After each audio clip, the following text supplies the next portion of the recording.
জন্মাষ্টমীতে গোপালের জন্মদিনে আমরা প্রত্যেকেই বিভিন্ন ধরনের পদ রান্না করে গোপালের কাছে নিবেদন করেছি।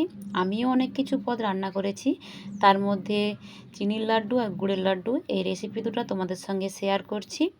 তো কিভাবে বানাচ্ছি শুরু থেকে শেষ পর্যন্ত ভিডিওটা দেখো, আশা করছি ভিডিওটি ভালো লাগবে। চলো তাহলে মূল ভিডিওতে যাই, ভিডিওটা দেখে নেওয়া যাক কীভাবে বানিয়েছি। নমস্কার, অন্বেষা ভ্যারাইটি ভিডিওতে নতুন স্বাদের একটি ভিডিওতে আবারও স্বাগত জানাচ্ছি। আজকে জন্মাষ্টমীর দিনে আমি 5টা নারকেল ফাটিয়ে ভালো করে ধুয়ে ফ্রেশ করে নিয়েছি। ওই নারকেলগুলো কুড়িয়ে নেব। একটা বড় কলাপাতা ধুয়ে নিয়ে এসেছি কেটে। ওই কলাপাতার উপরে ওই নারকেলগুলোকে আমি সব নামিয়ে নিচ্ছি। নিয়ে ওই কলাপাতাতেই আমি নারকেলগুলোকে কুড়িয়ে নেব।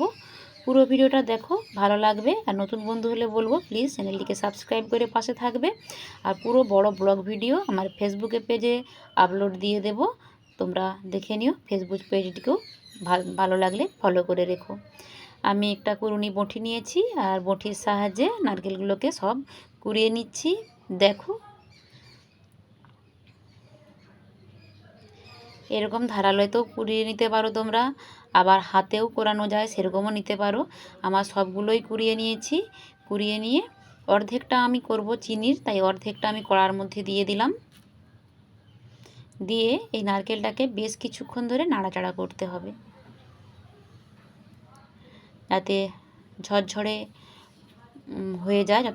ততক্ষণ পর্যন্ত আমি নাড়াচাড়া করব। আমার ঝরঝরে হয়ে গেছে। হয়ে যাওয়ার পর আমি 400 গ্রাম চিনি দিয়ে দিলাম।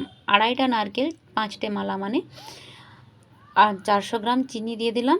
দিয়ে এবার এটাকে নাড়বো। যতক্ষণ একটা চটচটে ভাব আসে ততক্ষণ পর্যন্ত এটাকে আমি নাড়াচাড়া করব। বেশ কিছুক্ষণ নাড়াচাড়া করার পর নারকেলে চিনিটা গলে গেছে আর এরকম একটা আঠালো ভাব এসে গেছে। এরপর আমি এর মধ্যে এলাচ গুঁড়ো করে রেখেছিলাম, সেই এলাচের গুঁড়োটা এর মধ্যে দিয়ে দিলাম। সুন্দর করে নাড়াচাড়া করব। আর দেখেই বোঝা যাচ্ছে যে এবার লাড্ডুটা পাকালে মানে হয়ে যাবে। তো দেখো কেমন ঝরঝরে টাইপের হয়ে গেছে, একটু আঠালো আঠালো। এবার এটাকে আমি নামিয়ে নিচ্ছি। এটাকে দিকে ঠান্ডা হতে দিলাম। ঠান্ডা হতে থাক, গরম গরম পাকানো যাবে না, হাতে ঢুলি ফোসকা পড়ে যাবে। তো তাই আমি ওটা ঠান্ডা হতে দিলাম। অন্যদিকে ওই কড়াইতেই আর বাকি যে নারকেলটা ছিল সেটা পুরোটাই ওই কড়াইয়ের মধ্যে দিয়ে দিলাম। দিয়ে আবার ওই নারকেলটাকেও ঝরঝরে করে নেড়ে নেব। এই নারকেলটাকেও বেশ ঝরঝরে করে নেড়ে নিয়েছি। দেখো তোমরা, একটু লাল লাল টাইপের হয়ে গেছে। এইবারে আমি ওই নারকেলটার ওপরে গুড় দিয়ে দেব।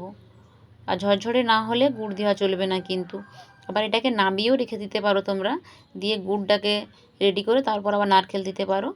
তো আমি ওর মধ্যে গুড়টা দিয়ে দিলাম। গুড়টা একেবারে ফ্রেশ আর খুব সুন্দর, তাই গুড়টার আমি গুলিয়ে চেক করে দেই না। দেখতে ভালো লাগছে, কোনো কিছু অপরিষ্কার নেই, তাই আমি গুড়টা গোটাটাই দিয়ে দিলাম। দিয়ে এটাকে গলতে দিলাম। আর এদিকে নারকেলের যে চিনির লাড্ডুটা বানাবো সেটা ঠান্ডা হয়ে গেছে।